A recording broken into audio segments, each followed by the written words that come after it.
Impact Wrestling Multiverse United 2, Sunday, August 20th in Philadelphia.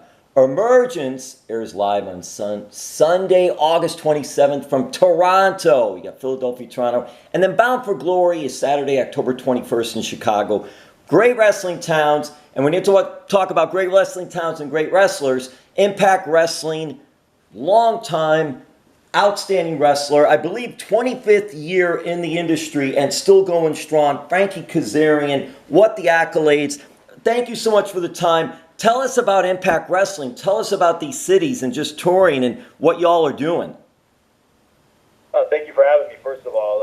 Yeah, man, I've said it before and I'll say it again. It's, been such a rewarding year being back in Impact Wrestling. I'm so glad I, bet on myself and made this decision.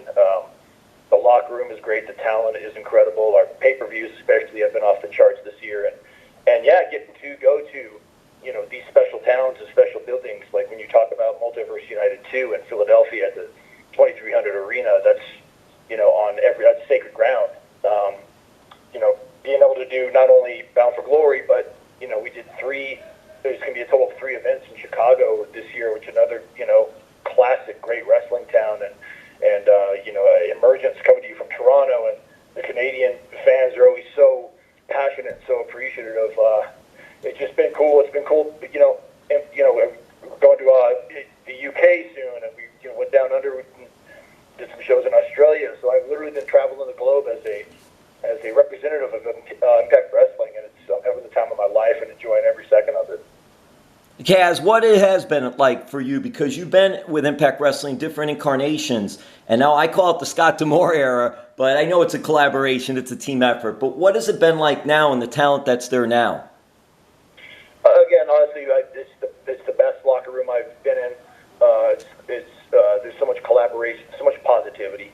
Everybody wants, to outdo the match before them or after them, but at the same time, everybody wants to take Impact to the highest level they can.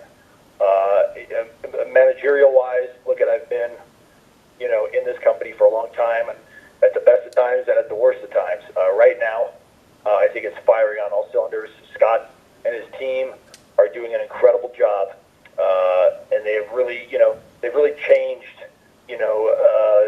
what for a few years was kind of a negative stigma about this company, and turn it into more than a positive. And I'll put our wrestling and our television and our pay-per-views up against anybody in terms of being the best. And that television is Thursdays, 8 p.m. on AXS TV, which is also a big promoter of good music on AXS TV. You got great wrestling with Impact Wrestling, and you got good music on AXS TV. And I'm curious, Kazarian, what does Gutter Candy mean to you? Gutter Candy, that's my band. That's my side hustle, man. That's my other passion play. That's my band that I'm in here in Southern California. And when I'm not on the road, when I'm not in a ring, in an arena, I'm here rehearsing with my band. We got some gigs coming up in September. Really trying to balance that schedule with my wrestling schedule. But it's fun. It's a real positive, creative outlet for me. Something I love just as much as wrestling is being up there with my buddies and playing originals and playing covers and just, playing my instrument.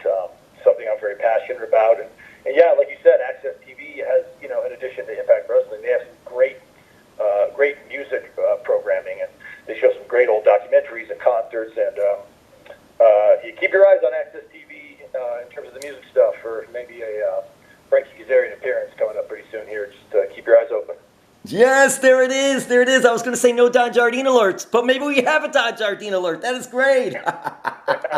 keep your eyes open, yep. And that's cool, too, because you're playing bass guitar. And I'm curious, how long you been playing bass guitar? Are you a fan of The Who, John Entwistle, other bass guitarists?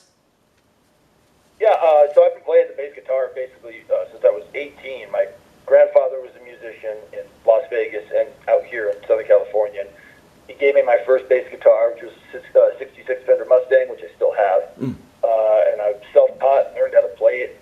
Was kind of in bands, jammed with buddies for a long time, but really, the last decade really got serious about having bands and putting out records. And I'm just a fan of the instrument. I always have. Of course, I'm a fan of The Who. guys. So obviously Cliff Burton and Jason Newsted and Robert Trujillo were big influences on me. A guy that was a big influence on me who's not necessarily a rock or metal bass player, there's a guy named Stu Cook, who's the bass player of Creedence Clearwater Revival. And I just always loved the way the bass kind of carried those sounds and just had such a groove to it. And just loved the instrument, man. Like I said, it always just, something about the sound of that instrument reached out and grabbed me. So I love playing it. I love being part of a rhythm section in a band and jamming. I get as much enjoyment out of that as I do performing in a wrestling match. And that's curious. CCR. Give us a little CCR talk, which is different from the rock metal genre of music. And I'm curious, but for you, the rock metal genre of music is what you all play, and that's your go-to? Yeah, we're like, if you want to call it in terms of songs we cover, like 80s and 90s rock radio, we're covering some GNR and some Crew and, bands of that ilk. But our style is very much, straightforward rock and roll, bordering on, some heavier stuff, especially some of our newer originals. And yeah, CCR, man, they're one of those bands, that if they're not, right up there with, the Eagles and Aerosmith in terms of great American original rock bands, I think you're crazy if you don't include those guys in that conversation. I totally agree with that, especially CCR and Eagles. There's so much, there is so much of a sort of a combination of styles with those two are similar, and then you've got the rocker style of Aerosmith bringing in some of that, maybe that soul, that pop of CCR, and even the Eagles and all. It's just very classic, very cool bands, and that's cool that influenced you. I'm curious, also, I don't want to go too much more on the music, but just a little. Vex Temper, was that a band you were in as well, and was that also that type of genre of music? Yeah, Vex Temper was a band I was in previous to Gutter Candy, and that was me and, buddies I grew up with and guys I knew. That was very much heavier. That was very much metal-based. Very just driving guitars.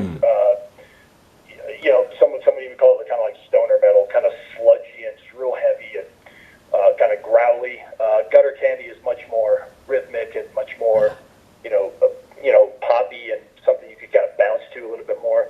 But Vex Temper was, one of the guitar player in there is also now in Gutter Candy with me. And, it was cool. I had fun in that project, and I was able to write, the entrance music for myself and Christopher Daniels, and also the SCU music that was done by Vex Temper. That was me and the guitarist from Vex Temper. We, wrote the music, and I wrote the melody and the lyrics and all that. We recorded it in our studio here, so that still has a special place for me. But yeah, right now I'm focused on Gutter Candy and, getting the word out about them, and we're getting new music out all the time, and it's just having a blast with it, man. Do you think maybe we'll get some Gutter Candy involved in your entrance music or anything like that, or any wrestling-wise, Impact Wrestling or other? Yeah, I don't know. In the past, I have written and recorded, the Addiction, Bad Influences music, and SCU's music, and it fit perfectly. Right now, I'm lucky enough to have a song called Deadly Business by Jamie Josta, who's a friend who was kind enough to give me that song to use, and it's hands down my favorite entrance music I've ever had. It just fits what I'm doing in that ring, and I don't think I'm going to stray from that for the conceivable future, man. I'm very, very much happy with that. But in terms of producing music for wrestling, we've definitely talked internally about that. About maybe just an original song to help promote a pay-per-view, or a song for a different wrestler. Who knows? There's always those possibilities always exist. That is such a cool outlet. And I want to now talk with Impact Wrestling, because 25 years of pro wrestling, and like I said before, you are still going strong. You're still at top of your game. It's incredible working with the veteran talent, working with the younger talent. And I hope I have all these right.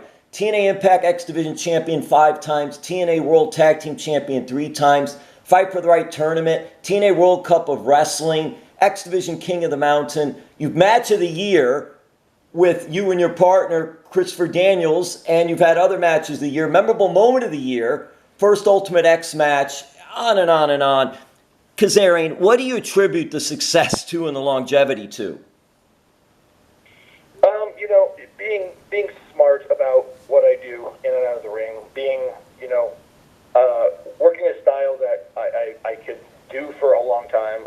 I'm still working the same same way I was 20 years ago, just now a lot smarter, with a lot of years under my belt and a lot more experience. And I'm a fan of longevity. I can appreciate anybody in any genre of entertainment getting hot for a few years, but I'm a fan of people that can do it consistently at a high level for a long time. So I really pride myself on that and staying at the top of my game. And being in a company like Impact keeps me sharp because you've got so many incredible young talent, so many guys that just go out there night after night and kill it. And steel sharp steel. So I got to, I don't ever want to become a parody of what I do. So I got to keep up with these guys, and I really love a challenge, and I pride myself on being able to hang with anybody in the company or otherwise. He has the influence of the great Killer Kowalski in his training background, repertoire, amazing. I'm curious, though, Kaz, who's the better dancer, Super Eric or Curryman? Oh, man. Boy, that's kind of different genres of dancing. Curryman's got a very sporadic and fast style that I know firsthand used to blow him up quite a bit. Super Eric was more of a, he didn't take himself too seriously, let's just say that. Yeah, that's tough, man. That's tough. Perhaps, those two characters can at one point do a dance-off, and we'll let the people decide that. I'm no judge on who's a better dancer. Well, Kazarian, do you have Super Eric and Curryman on your speed dial? Super Eric, yes. Curryman, no, because he's a drunk and he owes me $30 from a bet we had in 2007. Good luck getting the payment. Remember, that ship sailed, yeah.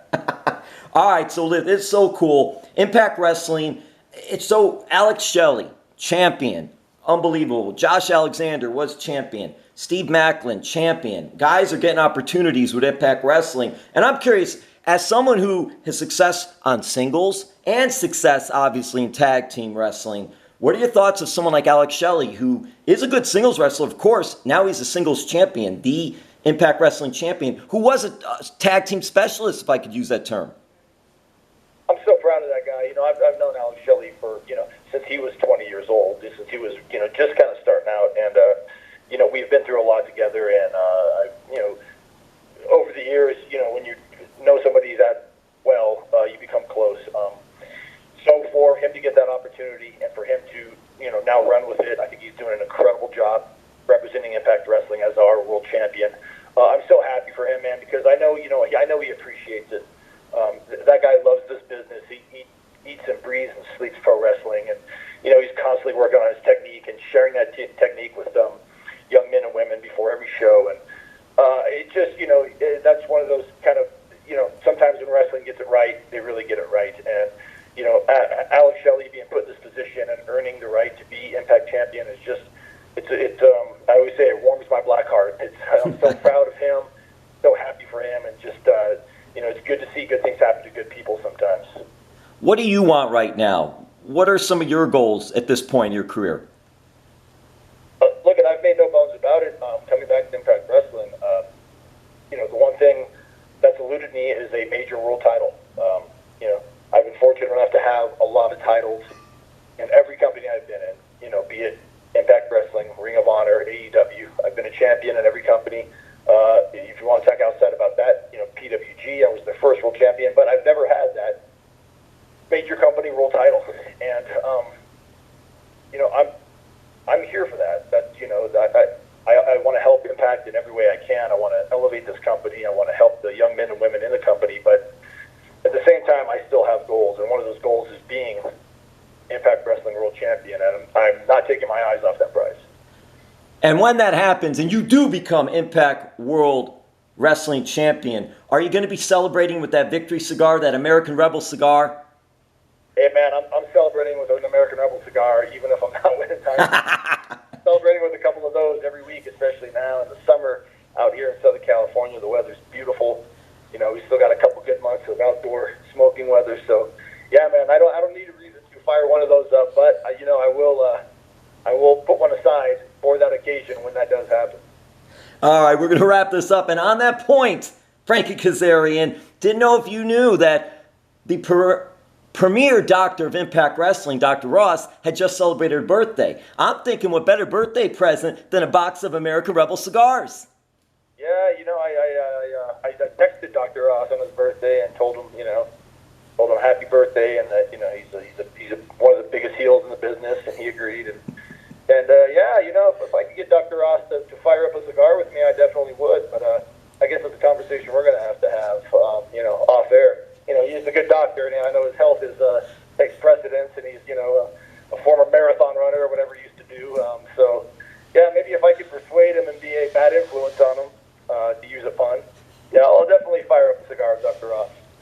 And with his health, he's good. He can afford one cigar. I'm telling you, the lungs can afford that one, especially if it's an American Rebel cigar. Yeah, he needs to live a little, man. He needs to live a little and kind of live on the edge. He's a very, very clean-cut, mild-mannered guy. I need to dirty him up a little bit, maybe. Well, Frankie Kazarian, it's always great speaking with you. Continue the success. Great career, ongoing, still going. Multiverse United 2, Sunday, August 20th, Philadelphia. Emergence, Sunday, August 27th from Toronto. And you're Bound for Glory coming up October 21st in Chicago. 3 great wrestling towns. You could see this great wrestler, Frankie Kazarian. Thank you so much. Appreciate it, my friend. Really do. Thank you.